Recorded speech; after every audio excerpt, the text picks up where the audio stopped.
আসসালামু আলাইকুম। সাদিকা সারা কুকিং থেকে আপনাদের সবাইকে স্বাগতম। আজকে আমি কক্সবাজারে হোটেল স্টাইলে টমেটো ভর্তা রেসিপি করে আপনাদের সঙ্গে শেয়ার করব। তাহলে বন্ধু যাওয়া যাক। আমি কিভাবে কক্সবাজারের হোটেলে টমেটো ভর্তা রেসিপিটা তৈরি করে সেটা আপনাদের এখন দেখাবো। প্রথমে আমি নিয়ে নিলাম 4টা টমেটো। আমি মাঝারি সাইজের 4টা টমেটো নিলাম। আমি টমেটো 4টা ভালোভাবে ধুয়ে পরিষ্কার করে নিয়েছি। এবার আমি টমেটোগুলো মাঝামাঝি করে কেটে নেব। আমি 4টা টমেটোই ঠিক এভাবে অর্ধেক করে কেটে নেব। আমার টমেটো 4টাই কাটা হয়ে গেছে। এবার এর মধ্যে আমি দিয়ে দিব অল্প পরিমাণ লবণ, তার সঙ্গে অল্প পরিমাণে হলুদ দিয়ে আমি এটা ভালোভাবে মাখিয়ে নেব। যতক্ষণ না আমার টমেটোর গায়ে ভালোভাবে হলুদ আর লবণটা মিক্সার হবে ততক্ষণ আমি এভাবে মাখিয়ে নেব।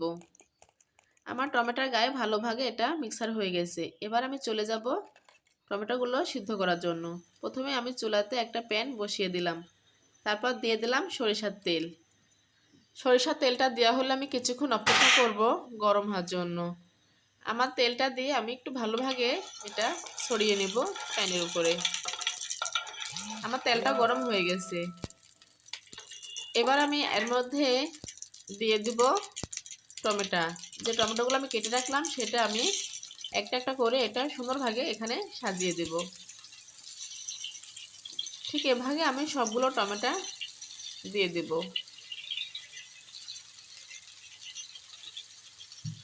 আমার সবগুলো টমেটো দেওয়া হয়ে গেছে।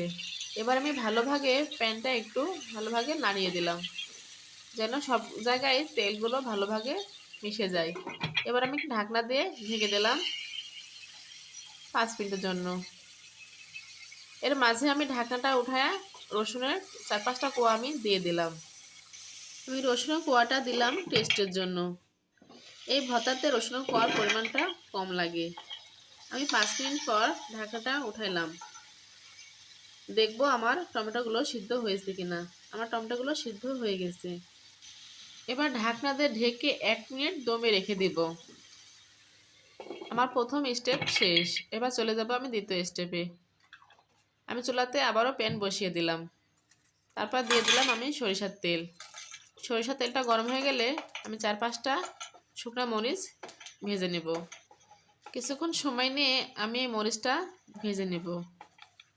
যতক্ষণ না মরিচটা ভাজা হবে ততক্ষণ নাড়াচাড়া করে এটা ভাজবো। মরিচটা ভাজা আমার শেষ। এবার মরিচগুলো আমি উঠাই নেব। আমার দ্বিতীয় স্টেপ শেষ। এবার চলে যাব তৃতীয় স্টেপে। প্যানটা ভালোভাবে পরিষ্কার করে নিয়ে আবারও আমি প্যানে সরিষার তেল দিয়ে দিলাম। তেলটা গরম হয়ে গেলে এর মধ্যে দিয়ে দেবো আমি পেঁয়াজ।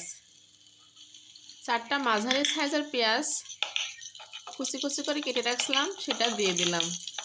দিয়ে ভালোভাবে এটা একটু ভাজা ভাজা করে নেব।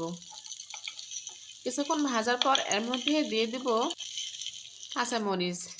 4-5টা কাঁচামরিচ ছোটো ছোটো করে কেটে রাখছিলাম সেটা দিয়ে দিলাম। এই ভর্তায় মেন পয়েন্ট হলো কাঁচামরিচ। এই ভর্তার কাঁচামরিচটা দিলে খেতে বেশি ভালো লাগে। দিয়ে পেঁয়াজ আর কাঁচামরিচটা ভালোভাবে ভেজে নেব। বেশি ব্রাউন করে ভাজবো না। হালকা ব্রাউন হয়ে গেলে এর মধ্যে অ্যাড করব হলুদের গুঁড়া। আমি 1/2 চামচ হলুদের গুঁড়াটা অ্যাড করলাম। প্রথমে আমি সিদ্ধ সময়ে অল্প পরিমাণে হলুদের গুঁড়াটা দিয়ে দিয়েছিলাম। তার সঙ্গে অ্যাড করব স্বাদ মতন লবণ। লবণ আর হলুদটা দিয়ে পেঁয়াজ মরিচটা একটু ভালোভাবে আবারও ভেজে নেব। ভাজা হয়ে গেলে এর মধ্যে আবারও অ্যাড করব টমেটো। যে টমেটো আমি সিদ্ধ করে রাখছিলাম সেটা ঠান্ডা হওয়ার পর হাতের সাহায্যে এটা পেস্ট করে রেখে দিয়েছিলাম সেটা এখন আমি ঢেলে দিলাম। সবগুলো টমেটোর পেস্ট ঢেলে দিলাম।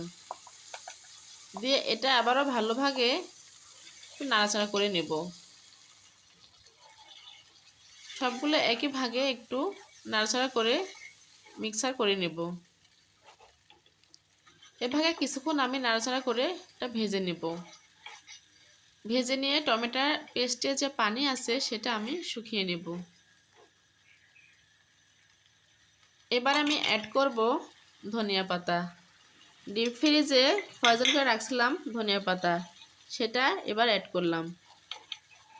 ভালোভাবে এটা আবারও মিক্সার করে নিলাম টমেটো পেস্টের সঙ্গে। ঠিক এভাবে কিছুক্ষণ আবারও নাড়াচাড়া করে নেব। এবার দিয়ে দিব ভাজা জিরা গুঁড়া।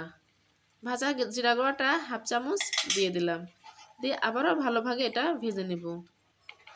ভাজা জিরা গুঁড়াটা অ্যাড করলাম টেস্টের জন্য, কারণ ভাজা জিরা গুঁড়াটা ব্যবহার করলে টমেটো ভর্তার টেস্ট বেড়ে যায়, খেতে ভালো লাগে।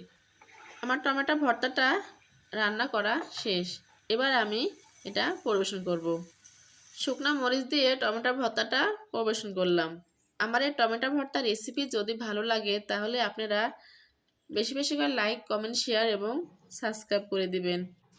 সাবস্ক্রাইব করে আমার পাশে থাকবেন, আমি যেন নতুন নতুন রেসিপি নিয়ে আপনাদের মাঝে থাকতে পারি। আমার এই কক্সবাজারের হোটেল স্টাইলের টমেটো ভর্তা আপনাদের কেমন লাগলো সেটা আমাকে কমেন্ট করে জানাবেন। আর আপনারা বাসাও এটা তৈরি করে খেয়ে দেখবেন আপনাদের কেমন লাগলো। আশা করি আপনাদের ভালো লাগবে। আপনারা সবাই ভালো থাকবেন, সুস্থ থাকবেন। সবাইকে ধন্যবাদ। আল্লাহ হাফেজ।